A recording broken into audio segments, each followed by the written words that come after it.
চলতি বছরের জুনে ইরান ও ইসরায়েলের মধ্যে টানা 12 দিনের যুদ্ধে 5 শতাধিক ক্ষেপণাস্ত্র নিক্ষেপ করেছিল ইরান।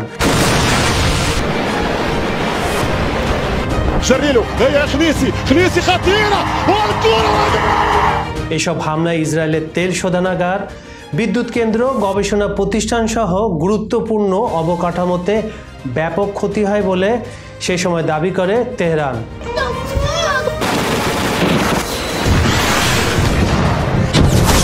তবে সবচেয়ে আলোচিত ঘটনাগুলোর একটি হলো একটি ক্ষেপণাস্ত্র আঘাতে অন্তত 16 জন ইসরায়েলি পাইলট নিহত হয়েছেন বলে দাবি করেছেন ইরানের সিনিয়র সেনা কর্মকর্তা মেজর জেনারেল ইয়াহিয়া রহিম সাফাভি।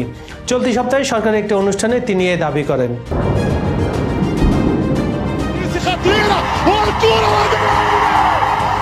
খবর সংযোগের আন্তর্জাতিক অঙ্গনে বিহাইন্ড দ্য নিউজে আজ আমরা সেই দাবির পক্ষে বিপক্ষে, দুর্ঘটনার মানবিক দিক ও অর্থনৈতিক প্রতিক্রিয়া বিশ্লেষণ করার চেষ্টা করব। আশা করি পুরো সময়টা ধরে আপনারা খবর সংযোগের সঙ্গে থাকবেন। ইরান কি দাবি করছে?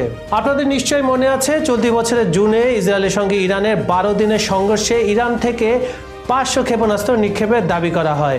এগুলো লক্ষ্য ছিল ইসরায়েলের তেল শোধনাগার, বিদ্যুৎ কেন্দ্র ও গবেষণা কেন্দ্র। তেহরানের সেনা কর্মকর্তারা বলেন আঘাতগুলোতে ব্যাপক ক্ষয়ক্ষতি হয়েছে। কিছু এলাকা ধ্বংস এমন ছিল যে প্রত্যক্ষদর্শীরা তা ভূমিকম্পনের মতো বর্ণনা করেছেন। তবে ইরানি এই দাবির বিপক্ষে ইসরায়েলে তেমন কোনো মন্তব্য পাওয়া যায়নি। এই যুদ্ধ চলাকালে ইসরায়েল ইরানের অন্তত 30 জন সিনিয়র কমান্ডার এবং 19 জন পারমাণবিক বিজ্ঞানীকে হত্যা করে। তবে ইরানের এতে বেশি ক্ষতি হয়নি বলে তখন সরকারি কর্মকর্তারা জানান। এই বিষয়ে ইসরায়েল কি বলে? ইসরায়েলি কর্তৃপক্ষ সম্পূর্ণ ক্ষয়ক্ষতির বিবরণ প্রকাশে যথেষ্ট সাবধানী ছিল। এমনিতে তাদের অভ্যন্তরের নিউজ খুব একটা বাইরে আসে না, তারপরে যুদ্ধের খবর দিতে আরও সাবধানে ছিল দেশটি। সুপ্রিয় দর্শক, আপনারা জানেন ইরান, ইসরায়েল, নর্থ কোরিয়া, এসব চীন, এসব দেশের আভ্যন্তরীণ খবর খুব একটা বাইরে প্রচার হয় না। সরকারিভাবে এইসব দেশ যা প্রচার করে সেগুলো আমরা গণমাধ্যমে দেখতে পাই। এদিকে তাদের সরকারি বিবৃতি অনুযায়ী সরাসরি ও পরোক্ষ ক্ষতি মিলে কয়েকশো মিলিয়ন ডলার। তবে বিশ্লেষকরা বলছেন বাস্তবে এই সংখ্যা অনেক বেশি হতে পারে। বিশেষজ্ঞদের বিশ্লেষণ, এই দুই দেশের যে সংঘর্ষ হয়েছিল এই বিষয়ে বিশেষজ্ঞরা কি বলছেন?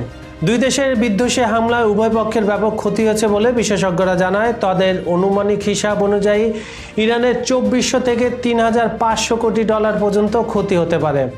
আর অন্যদিকে ইসরায়েলের সরকারি হিসাবে 600 কোটি ডলার নিশ্চিত হলেও মোট প্রভাব 1200 কোটি বা তার চেয়েও বেশি হয়েছে বলে বিশেষজ্ঞরা ধারণা করছে। যুদ্ধের কারণে ইসরায়েলের প্রবৃদ্ধি হার কমতে পারে, বাড়তে পারে বেকারত্বের হার।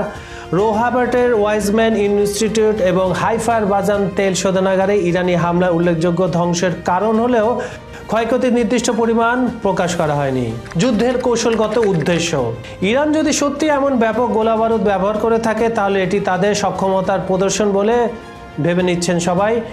কিন্তু অর্থনৈতিকভাবে আগে থেকেও ক্ষতিগ্রস্ত একটি দেশের অবকাঠামো উন্নয়নে বহু বছর লেগে যাবে বলে জানা গেছে। আমরা জানি যে ইরানের উপরে কয়েকশো নিষেধাজ্ঞা রয়েছে মার্কিন যুক্তরাষ্ট্র, ইউরোপ এবং অন্যান্য দেশের। এই নিষেধাজ্ঞার মধ্যে তাদের অর্থনীতি এমনিতে দুর্বল। এছাড়া এই হামলা যে ক্ষয়ক্ষতি হয়েছে সেই ক্ষয়ক্ষতি থেকে উত্তরণে পথে যেতে আরও সময় লাগবে বলে বিশেষজ্ঞরা ধারণা করছে। যুক্তরাষ্ট্রের সহায়তা ছাড়া ইসরায়েল হয়তো যুদ্ধ চালিয়ে যেতে সক্ষম হতো না। যেমন শুধু 12 দিনের মধ্যে যুক্তরাষ্ট্র ইসরায়েলকে যেসব থার্ড ক্ষেপণাস্ত্র প্রতিরক্ষা ব্যবস্থা দিয়েছিল তার প্রায় 25% ব্যবহার করে ফেলেছে তেল আবিব। এরকম একটি খবর গণমাধ্যমে প্রকাশিত হয়। আর বাকি যা রয়েছে তা জোরে নতুন করে ইরানে হামলা শুরুর সম্ভাবনা জোরদার হয়েছে। দেশটির প্রতিরক্ষা মন্ত্রী ইসরায়েলের কার্য এবং সেনাপ্রধান ইয়ার জাবিন এমন ইঙ্গিত দিয়েছেন।